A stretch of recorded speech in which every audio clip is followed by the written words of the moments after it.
If you're highly sensitive and you're building a business, you probably do things every day that you've never told anyone, not because you're ashamed, but because you would just assume that nobody would get them. So if yes, that video is for you. Hi, I'm Anna. I'm a highly sensitive entrepreneur. I'm a mother, and I've been building my business for the last few years in a way that is completely different to anything that I've ever learned from any coach out there. And today I'm starting a little series, silly little things that I do as an HSP entrepreneur that my business coach definitely never told me. And this is part one about personal habits, the ones I do before I even start working, before I even start opening my laptop.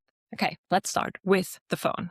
The most ordinary things most people do when they wake up is they take their phone, stop the alarm, start scrolling, open the emails, open the socials. For me, and maybe for you, you'll know that that completely derails your nervous system before you have even started your day. So I have this tiny ritual right now before I open anything, my Instagram, my emails, my messages. I take 2 deep breaths. And I remind myself that my phone is a black mirror. It brings back to me the energy, the state that I am in instantly. So if I'm about to enter that space, I want to make sure that I'm in an energy that I can actually hold and love what it mirrors back, so that my focus doesn't go at 15 directions at once and stays there for the rest of the day. And as somebody who already notices so much as a highly sensitive, you'll notice every energy, every movement, every change in tonality, every comment, every little shift. You don't need to enter a space like the online space unconsciously in reactive mode. 2 breaths, that's it. But it changes everything about how I move through my day. Number 2, the metro.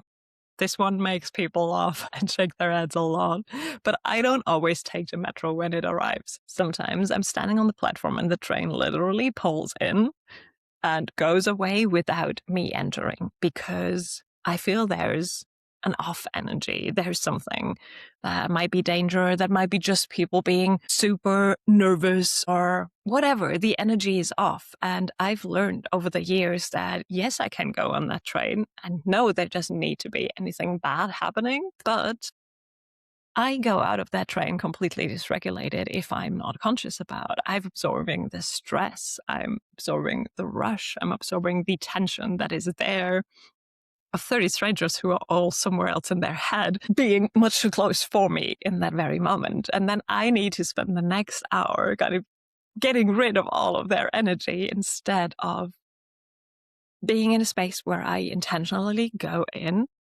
consciously. And if that takes a few minutes of waiting for me, that costs me nothing, but ignoring my nervous system a moment like that costs me everything. And if you're highly sensitive, you know what I am saying. So if you have been telling yourself that things like this is irrational, it's not. It's data. It's your nervous system giving you literal data.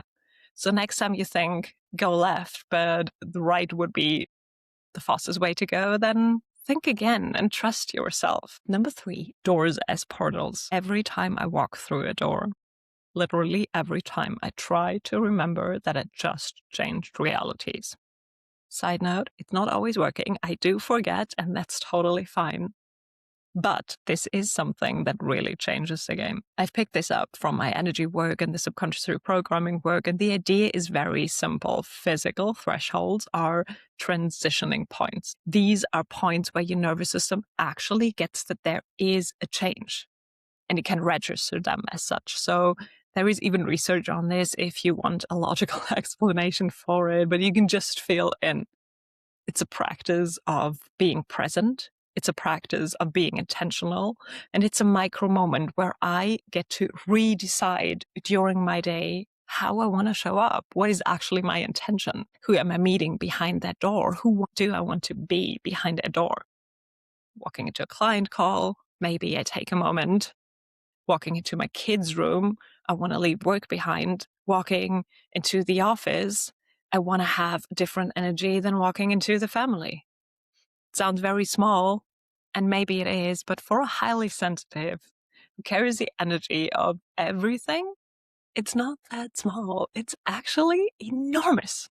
So, doors as portals. Next, the golden bubble. And you might have heard about that before in a different context. But for me, I do that at night before I sleep because the dream realm is something that I've always had a very intense relationship with. I pick up a lot of stuff. And I noticed that the moment I visualize a golden bubble around me that actually interacts with everything that happens. It kind of lets in the stuff that I want to let in and doesn't let out the stuff that I want to keep, that there is kind of a threshold or a portal. This helps me enormously to feel safe and to wake up in a much more recharged way than I went to sleep, which is not always the case if I forget it. So my energy leaks in the sleep. And if I contain myself, if I'm protected, I can really, really rest. I also do that with my kid, by the way. Nightmares with kids, it's not a fun thing. And that helps so much to soothe the anxiety before even going to sleep. Just like, hey, here is something we can do about the nightmares. Here is something that we have actually saying and how things go when you're not conscious.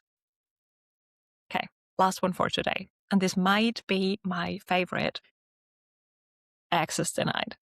When a limiting belief tries to come back, and they do come back regardless of how much work you have done, I say that out loud. Access denied.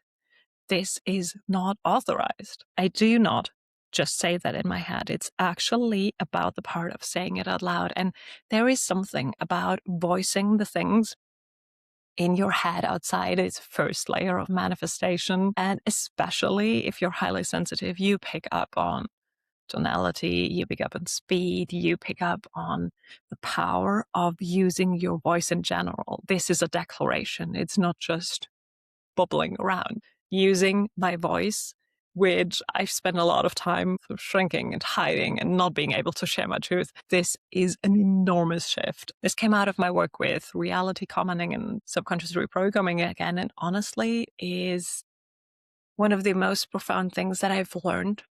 And it's not an affirmation. So there's no mistake. This is not what we wish for. This is an actual command. Try to say things out loud when a limiting belief or a doubt or whatever else that makes you feel contracted pops into your mind. So like, access denied. I revoke access of this belief into my system. You don't need a whole journaling session every time that there's something limiting popping off. Sometimes you just need access denied. Sometimes you just need to state to yourself that, no, we're not doing that anymore, even if it feels weird at first. Try it out. Let me know. I am so curious about that.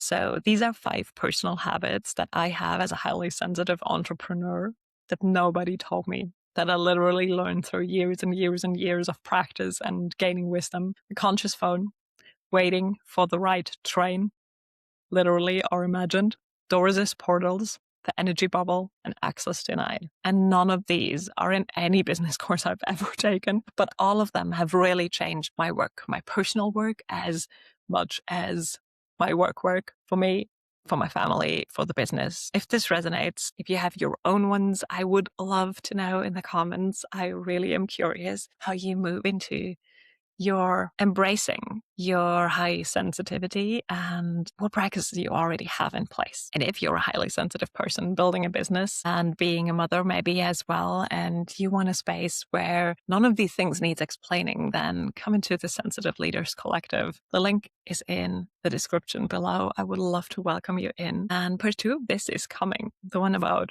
social relationships that happen around conversation, that happen around any interaction with anyone else. And it's going to be fun. So looking forward to see you in part 2. Wishing you a beautiful day.